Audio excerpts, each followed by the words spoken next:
नमस्कार, मैं श्वेता जोशी आप सभी का एक बार फिर से स्वागत करती हूँ इंटरनेशनल वास्तु एकेडमी के पॉडकास्ट चैनल पे। हमारे साथ आज फिर से जुड़े हुए हैं पंडित सतीश शर्मा जी। मैं उनका हार्दिक स्वागत और अभिनंदन करती हूँ और आज फिर से हम कई मुद्दों पे बात करने वाले हैं, तो वेलकम सर। धन्यवाद श्वेता जी। ये FCRA जो बिल है पंडित जी, इसमें बहुत सारे जो वर्ग हैं, बहुत सारे NGOs हैं, उनको उनमें बहुत आक्रोश है, तो इस पे आप थोड़ा सा बताइए।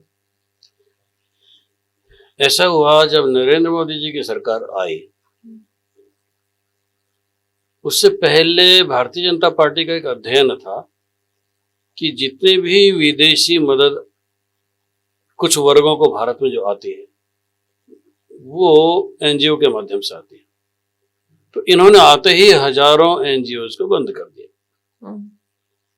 उसके बाद इतने ज्यादा चिंतन के बाद अब ये FCRA बिल ला रहे हैं, क्योंकि एनजीओ कोई हिसाब नहीं देते थे, कोई ऑडिट नहीं कराते थे और ना ये बताते थे कि ये पैसा कहाँ गया। और मिलियंस जो डॉलर के रूप में मदद आती थी वो कहाँ खर्च हो रही ये पता नहीं चलता था।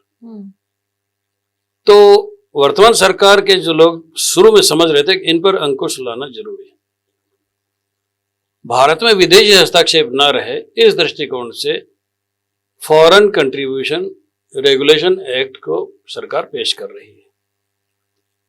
इसमें एनजीओ को बाध्य किया जाएगा कि आप जो भी बाहर से डोनेशन मिले उसको धर्मांतरण के काम नहीं ला पाएंगे, उसको राजनीतिक उद्देश्यों के लिए काम नहीं ले पाएंगे, उसकी ऑडिट आपको करानी ही पड़ेगी, वो पैसा कहाँ खर्च हुआ आपको बताना ही पड़ेगा। तो एक एनजीओ अगर ऑडिट के दायरे में आ जाता है तो सरकार उसको पकड़ सकती है। दूसरा, सरकार ने एक नियम बना दिया है कि स्टेट बैंक ऑफ इंडिया की एक ही शाखा में उनके खाते खुलेंगे, जिसे जितना भी फॉरेन कंट्रीब्यूशन आए उस एक खाते के माध्यम से ही देश के एनजीओज में जाए तो सरकार की नजर में रहेंगे। तो ये इतना बड़ा क्रांतिकारी कदम सरकार ने उठा लिया कि अब एनजीओज को ये डर लगेगा कि ये क्या हो गया। एक तो ये बात हुई।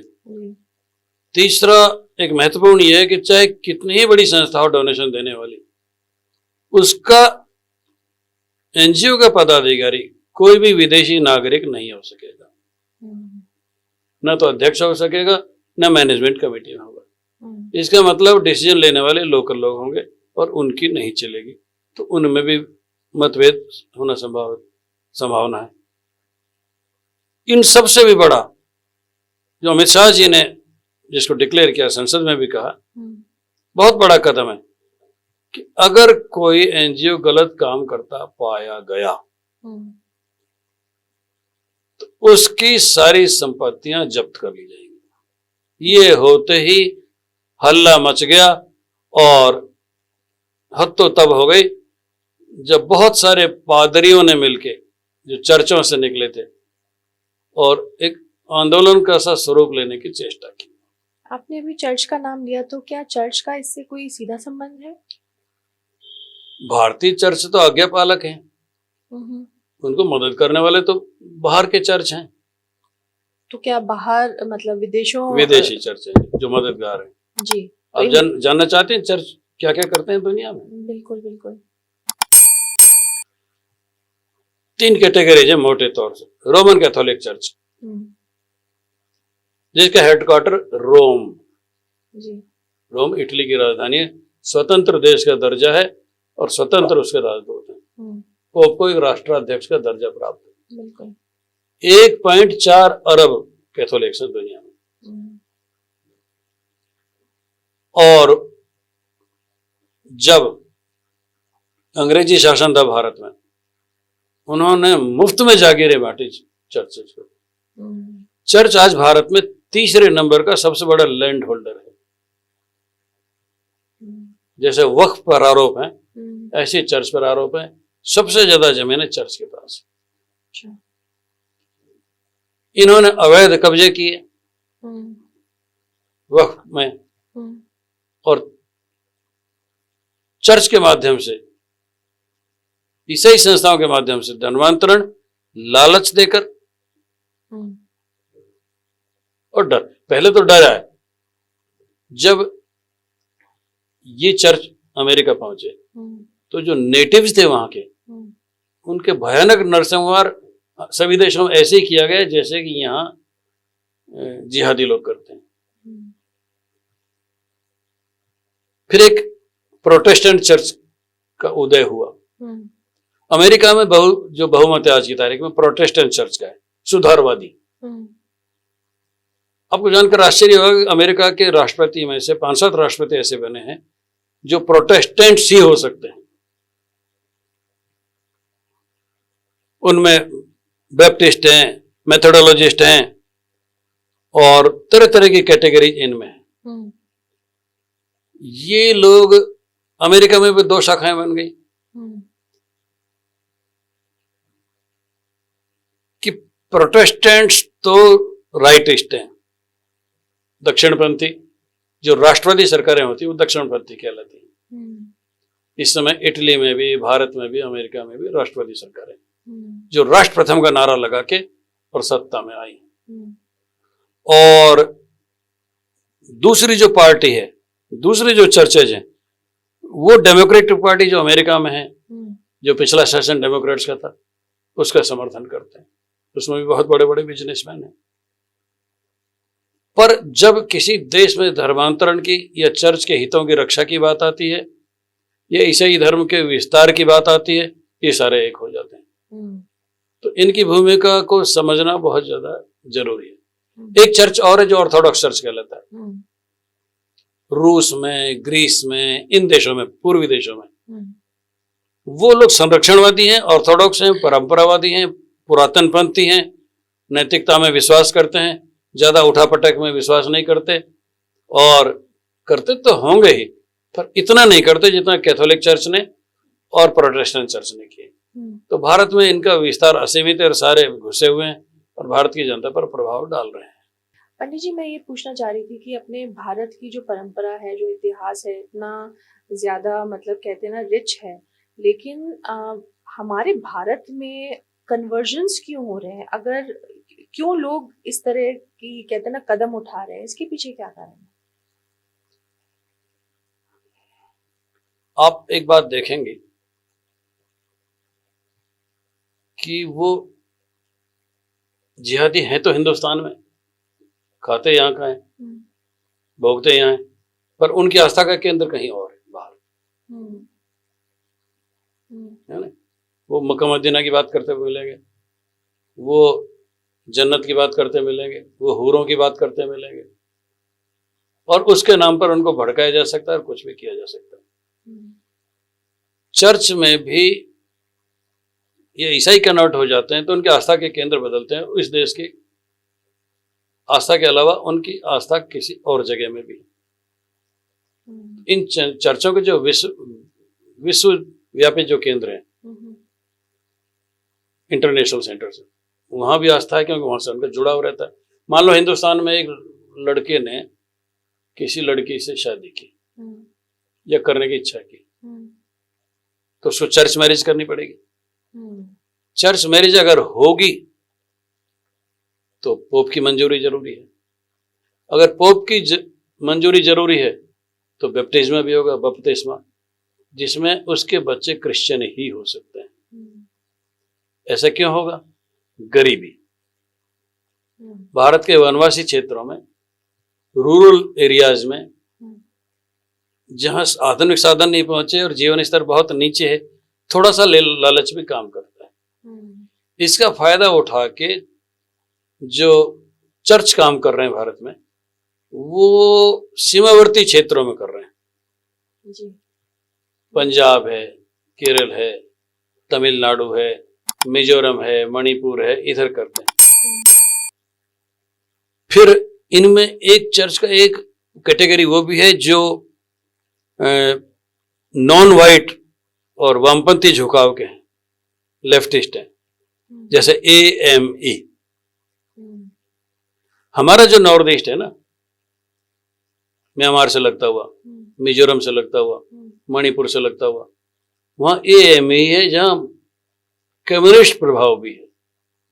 इतनी ज्यादा गरीबी है और पिछली सरकारों ने नॉर्थ ईस्ट के विकास पर बहुत ध्यान नहीं रखा, जिसके कारण वहां के लोगों का जीवन स्तर इतना कमजोर था कि थोड़ा सा लालच भी उनको प्रभावित कर सकता था। फिर एक षड्यंत्र सामने आया। शेख हसीना वाजेद ने एक दिन कहा कि विदेशी शक्तियां म्यांमार का कुछ हिस्सा लेकर, बांग्लादेश का कुछ हिस्सा लेकर और नॉर्थ ईस्ट का कुछ हिस्सा लेकर, मणिपुर का कुछ हिस्सा लेकर एक अलग स्वतंत्र ईसाई राष्ट्र बनाना चाहते हैं। अगर ऐसा होता है तो बाह्य शक्तियों को यहाँ पैर रखने की गुंजाइश मिल जाती है और भारत को घेरने की चांस मिल जाता है। मूल बात क्या है? अमेरिका कभी भी नहीं चाहता कि भारत इतना विकसित हो जाए कि हमको आंख दिखाने लगे, इसलिए वो भारत के चारों ओर घेराबंदी करके अपने सैनिक अड्डे या अपना प्रभाव क्षेत्र क्रिएट करना चाहता है और वो ऐसा संसार भर में कर रहा है। अमेरिका के 800 सैनिक अड्डे हैं कुल मिलाकर दुनिया में।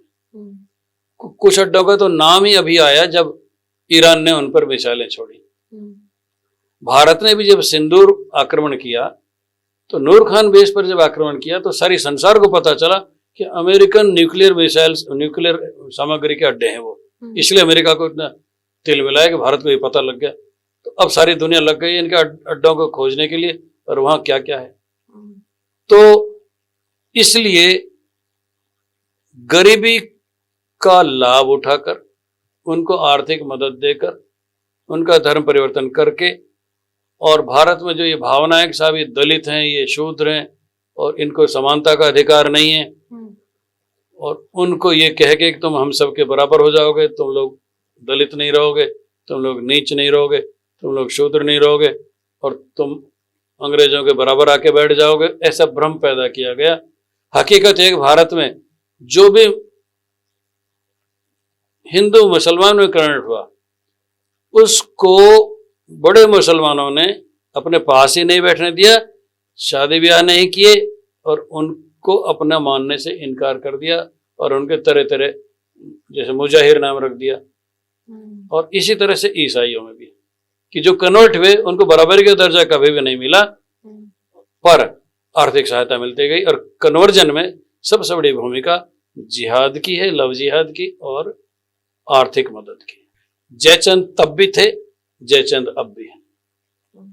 पैसा और सत्ता के लालच में वो सब कुछ कर गुजरते हैं।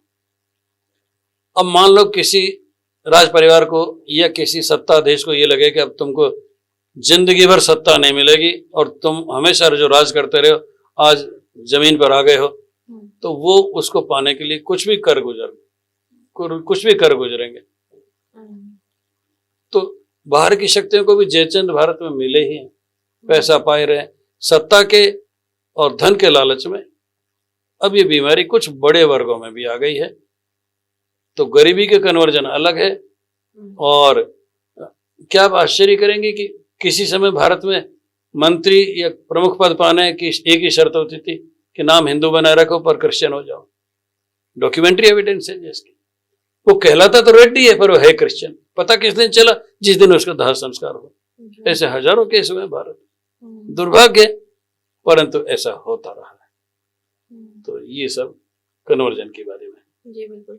एक और दिमाग में मेरे अभी प्रश्न आया कि ये जो एनजीओज का अब आने वाला फ्यूचर क्या होगा? हजारों एनजीओ बंद हो जाएंगे। जिन्होंने ऑडिट नहीं कराई उनके खिलाफ क्रिमिनल एक्ट भी होंगे और उनकी संपत्ति जब्त हो जाएंगी। मान लो किसी एनजीओ ने करोड़ों रुपए की संपत्ति जब्त कर ली, अगर उसने हिसाब नहीं दिया और एक समय बीत गया, अवधि बीत गई, तो वो संपत्तियां उस ट्रस्ट की स्वयं में भी सरकार में निहित हो जाएगी और सरकारी प्रशासक को बैठ दिए जाएंगे। इसीलिए तो घबराहट है। भारत सरकार को रोकने के लिए अमेरिका के मिनिस्टर यहाँ आए। दूसरी सरकारों के संसद में सवाल उठे। पादरियों के समूह सरकार को प्रभावित करने आए। अमित शाह जी को कहना पड़ा कि कितना डोनेशन आया, आप क्यों चिंता कर रहे हो? बोला हमारे डोनेशन फर्क पड़े। बोला आपको कितना डोनेशन आया? तो जितना 1000 करोड़ का डोनेशन उन्होंने बताया, बोला आपसे तिगना तो इधर से आया, मुस्लिम वर्ल्ड से। आप क्यों चिंता करो? चिंता उनको होनी चाहिए, तो चुप रह गए। अमित शाह की हाजिरी जवाबी के सामने टिक नहीं सके। तो यहाँ तो फॉरेन कंट्रीब्यूशन मस्जिदों में और चर्चेज में बराबर आ रहा है। सरकार ने जब इनकी नकेल कसने की तैयारी करी तब इन सबको घबराहट हो रही। अब क्या होगा? अब ये काम सजा के लायक भी हो जाएगा, इसलिए इतनी चिंता है। इसलिए पार्लियामेंट में हल्ला मच रहा है अभी से ही। अगले कुछ दिन इन सब में जाएंगे। मैं आपको यकीन दिला रहा हूं कि हिंदुत्व के जो देवता माने जाते हैं वो बृहस्पति हैं, वो देवगुरु हैं, देवताओं के गुरु हैं। वो अस्त हैं तब तक तो हंगामा है, और 12-13 अगस्त तक सब कानूनों को का फेट जो है, भाग्य, वो क्रिस्टल क्लियर हो जाएगा। तो 13 अगस्त से 18 अगस्त के बीच में इंतजार करें। ये सारे कानून भारत सरकार पास करा लेगी और जनता पर इसका बहुत गहरा असर आने वाला है। विदेशी शक्तियों का प्रभाव इससे कम होगा जी। इस सब के पीछे ये भावना। जी धन्यवाद। नमस्कार।